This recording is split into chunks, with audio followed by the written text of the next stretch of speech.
Ya, waktu dan tempat kami persilakan 5 menit pertama untuk 12.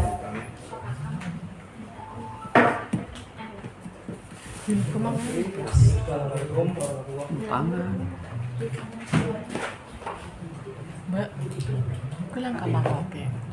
Gusto ko makan dulu.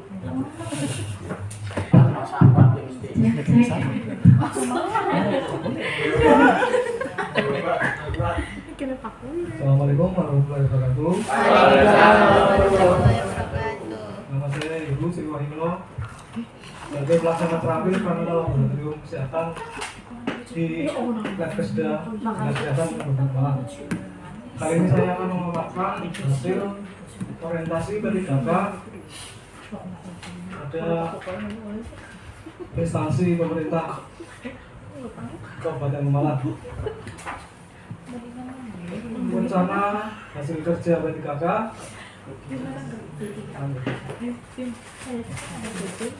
tahun 2023. Kegiatan yang pertama, mempersiapkan pasien secara sederhana. Dalam kegiatannya, satu, mengatur posisi pasien supaya rileks, bisa dengan duduk atau berbaring.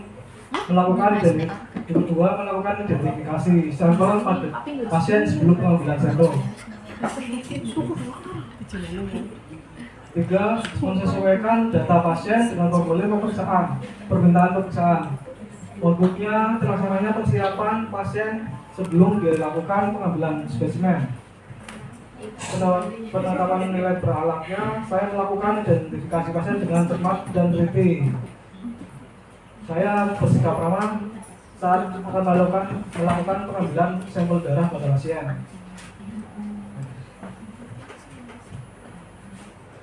Kegiatan kedua, mempersiapkan alat dan bahan penunjang pengambilan sampel. Dalam kegiatannya, satu, melakukan persiapan alat dan bahan yang masih layak pakai untuk pengambilan spesimen. Dua, melakukan pengecekan rutin masa kadaluarsa bahan untuk pemeriksaan.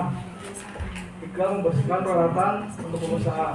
Outputnya, pelaksananya persiapan peralatan dan bahan untuk pengambilan spesimen secara efektif. Penetapan nilai berakhlak, saya melakukan pengecekan kelayakan bahan dan alat penunjang untuk pemeriksaan dengan disiplin dan cermat. Pada tahap yang ketiga, pada kegiatan yang ketiga, mengambil spesimen atau sampel dengan tindakan sederhana. Kegiatannya, satu, melakukan edukasi pada pasien agar menghafalkan tangannya dan ibu jari ke dalam. Dua, melakukan penghitungan pada lengan kurang dari tidak lebih dari 1 menit. Tiga, melakukan desinfeksi pada area yang akan diambil sampelnya. Keempat, melakukan pengambilan spesimen pakai alat penunjang. Outputnya, terlaksananya pengambilan spesimen yang baik dan layak untuk diperiksa. Penetapan nilai beralatnya, saya melakukan pengambilan spesimen sampel pada pasien sesuai SOP dan tidak membedakan pasien.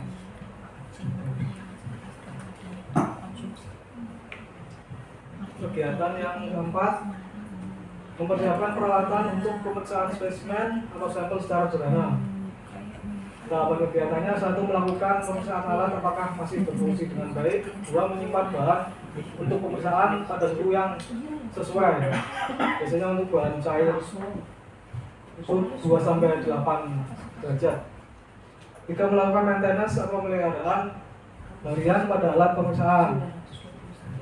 Outputnya, terlaksananya kesiapan alat penunjang laboratorium dan bahan yang layak pakai. Penetapan nilai beralat, saya menggunakan dan melakukan pemeriksaan kelayakan bahan dan alat penunjang pemeriksaan laboratorium dengan bertanggung jawab, cermat, efektif, sesuai dengan kebutuhan. Kegiatan kelima, melakukan penanganan dan pengolahan spesimen secara khusus. Tahapannya, satu, melakukan identifikasi kembali pada sampel dengan memeriksa label sesuai dengan form permintaan pemeriksaan. Dua, melakukan preparasi dan verifikasi sampel. Tiga, melakukan tahap pemeriksaan sampel ke alat laboratorium sesuai dengan jenis pemeriksaannya. Outputnya terlaksananya pemeriksaan laboratorium dengan diketahuinya nilai hasil pemeriksaan. Penetapan nilai beralat, saya melakukan verifikasi hasil pemeriksaan laboratorium dengan cermat sesuai dengan prosedur. Ya, waktu kurang 1 menit lagi. Kegiatan yang keenam, melakukan pencatatan hasil pemeriksaan secara umum. Tahapan kegiatannya: 1. Melaksanakan validasi hasil akhir pemeriksaan laboratorium. 2. Melakukan evaluasi hasil pemeriksaan laboratorium jika diperlukan. 3. Melaporkan hasil dengan nilai kritis pada dokter penanggung jawab laboratorium. 4. Melakukan pencatatan hasil laboratorium pada buku arsip. Outputnya terlaksananya pencatatan hasil pemeriksaan dan pelaporan hasil pemeriksaan. Penetapan nilai beralat, saya bertanggung jawab dan jujur pada semua hasil pemeriksaan laboratorium yang sudah saya periksa. Ya, waktu selesai. Terima kasih Mas Heru sudah memberikan pemaparan yang terbaik. Dilanjutkan sesi diskusi. Monggo Bapak Ibu, barangkali ada pertanyaan, langsung saja nyalakan mikrofonnya. Ya, Pak Budi, monggo. Terima kasih waktunya, Mbak Ria. Ada pertanyaan, Mas. Ya, Pak Budi.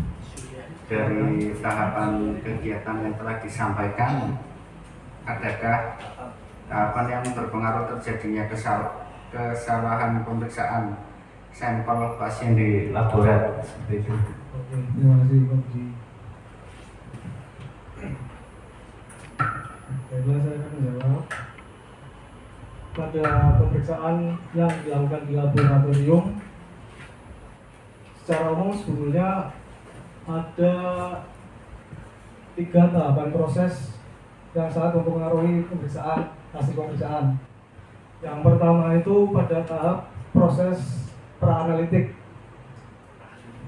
Ya, kedua pada tahap proses analitik, dan 3 pada pasca analitik.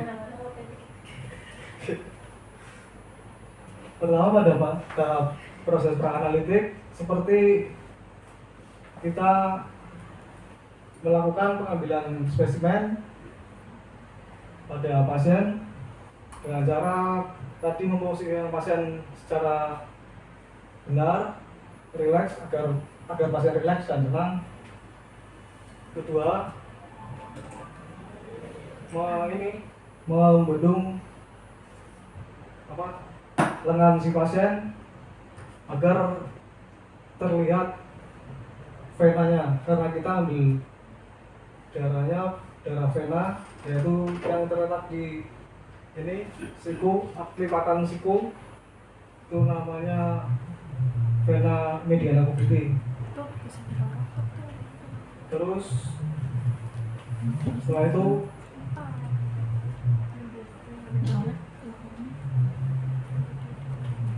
setelah pengambilan sampel dengan baik dan benar, maka akan didapatkan sampel yang baik, layak untuk diperiksa. Jadi itu tidak hemolisis ataupun hemokonsentrasi. Hemolisis itu pecahnya eritrosit karena biasanya terlalu lama pembendungan, atau karena darah itu tercampur dengan alkohol waktu kita itu desinfektan.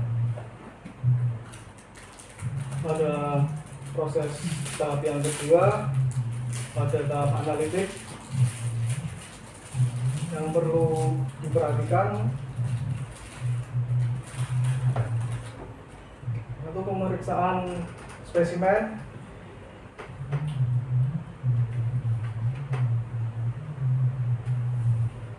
Melakukan pemeriksaan spesimen sampel sesuai dengan pasien, dan kita teliti kembali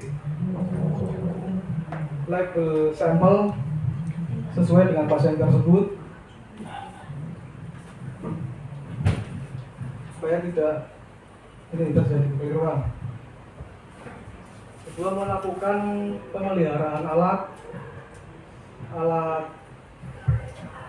laboratorium sebelum melakukan pemeriksaan, seperti kalibrasi dan juga QC, quality control untuk alat. dengan menggunakan cairan serum kontrol yang sudah diketahui nilainya, dan apabila nilai serum kontrol itu masuk ke dalam range kontrol, berarti hasil pemeriksaan kita ya bisa